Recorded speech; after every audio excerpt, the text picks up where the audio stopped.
নমস্কার বন্ধুরা, সুইসনেস কিচেনে সকলকে সাদর আমন্ত্রণ জানিয়ে আজকের রেসিপি শুরু করছি। বন্ধুরা, আজকে তৈরি করে দেখাবো গ্রিন চাটনি রেসিপি। বন্ধুরা, এই গ্রিন চাটনি আমরা কিন্তু হোটেল বা রেস্টুরেন্টে খেয়ে থাকি, তবে এই গ্রিন চাটনি বাড়িতেই খুব সহজেই বানিয়ে নেওয়া যায়। তো চলো শুরু করা যাক আমাদের আজকে এই গ্রিন চাটনি রেসিপি। আশা করছি আজকের রেসিপি সবার কাছে ভীষণ ভালো লাগবে। আর বন্ধুরা, ভিডিওটি ভালো লাগলে অবশ্যই কিন্তু প্রথম থেকে শেষ পর্যন্ত দেখার অনুরোধ রইল। এই গ্রিন চাটনি রেসিপিটি বানানোর জন্য সবার প্রথমে আমি একটা মিক্সি জার নিয়ে নিয়েছি। এবার আমি এখানে নিয়ে নিয়েছি 1 কাপ পরিমাণ ফ্রেশ ধনেপাতা, আর এবার এখানে নিয়ে নিয়েছি 1/2 কাপ পরিমাণ পুদিনা পাতা। বন্ধুরা, ধনেপাতা আর পুদিনা পাতার রেশিওটা এমন হতে হবে, 1 কাপ পরিমাণ ধনেপাতা থাকলে 1/2 কাপ পরিমাণ পুদিনা পাতা দিতে হবে। এবার এখানে নিয়ে নিয়েছি 4টে কাঁচা লঙ্কা, আর নিয়ে নিয়েছি 4টে রসুন, আর নিয়ে নিচ্ছি 2টো আদার টুকরো। এখানে নিয়ে নিচ্ছি 1/2 পাতিলেবুর রস, আর এবার নিয়ে নিচ্ছি স্বাদ মতো লবণ, আর দিয়ে দিচ্ছি 1/2 টিস্পুন বিট লবণ। অবশ্যই কিন্তু বন্ধুরা বিট লবণটা অ্যাড করবে। এবার এখানে নিয়ে নিয়েছি ভিনেগার, 1 টিস্পুন পরিমাণ ভিনেগার আমি অ্যাড করছি।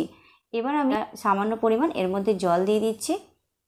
এবার এটা ঢাকনা দিয়ে ঢেকে মিক্সিতে খুব ভালোভাবে একটা মিহি পেস্ট তৈরি করে নিতে হবে। তো বন্ধুরা, মিক্সিতে আমি মিহি পেস্ট তৈরি করে নিচ্ছি। তা এখন আমাদের মিহি পেস্ট তৈরি করা হয়ে গেছে। ঢাকনাটা খুলে দিলাম। একদম এই রকম মিহি করে পেস্ট তৈরি করতে হবে। এবার একটা বাটিতে আমি এটা ট্রান্সফার করে নিচ্ছি। এখন আমাদের এই গ্রিন চাটনি একদম রেডি। এবার আমি এই চাটনি থেকেই কিন্তু বাকি চাটনিগুলো তৈরি করব। এবার আমি আরও অন্য একটা বাটি নিয়ে নিয়েছি। এবার যে গ্রিন চাটনিটা তৈরি করেছি তার মধ্যে থেকে 2 টেবিল চামচ গ্রিন চাটনি আমি তুলে নিচ্ছি। এবার আমি এর মধ্যে দিয়ে দিচ্ছি 2 টেবিল চামচ ফেটানো দই। বন্ধুরা, 2 টেবিল চামচ চাটনির সাথে 2 টেবিল চামচ দই দিতে হবে। এর থেকে বেশি দই দিলে কিন্তু চাটনিটা পাতলা হয়ে যাবে। এবার আমি এর মধ্যে দিয়ে দিচ্ছি 1/4 টিস্পুন বিট লবণ। এবার ভালোভাবে এটা মিশিয়ে নিতে হবে। বন্ধুরা, এই চাটনির সাথে কিন্তু সব কিছুই সার্ভ করা যায়। পরোটার সাথেও খেতে ভালো লাগে, স্যান্ডউইচ কাবাবের সাথেও খেতে খুবই ভালো লাগে। এখন আমাদের ঢাবা স্টাইল গ্রিন চাটনি একদম রেডি।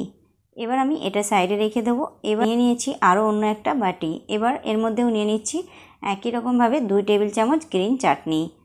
আর এবার এর মধ্যে দিয়ে দিচ্ছি 2 টেবিল চামচ মেয়োনিজ। বন্ধুরা, 2 টেবিল চামচ চাটনির সাথে 2 টেবিল চামচ মেয়োনিজ দিতে হবে। এবার এটাও খুব ভালোভাবে মিশিয়ে নিতে হবে। বন্ধুরা, এর মধ্যে কিন্তু তোমরা চাইলে একটু বিট লবণও অ্যাড করতে পারো। এবার ভালোভাবে নাড়াচাড়া করে এটা মিশিয়ে নিতে হবে। বন্ধুরা, এই গ্রিন চাটনির সাথে কিন্তু কাবাব সার্ভ করা হয়। গ্রিন চাটনিটা একটু থিক হয় আর অসাধারণ তৈরি হয়। এখন আমাদের একদম রেস্টুরেন্টের মতো গ্রিন চাটনি তো রেডি। 3 রকম পদ্ধতিতে গ্রিন চাটনি আমাদের একেবারে রেডি।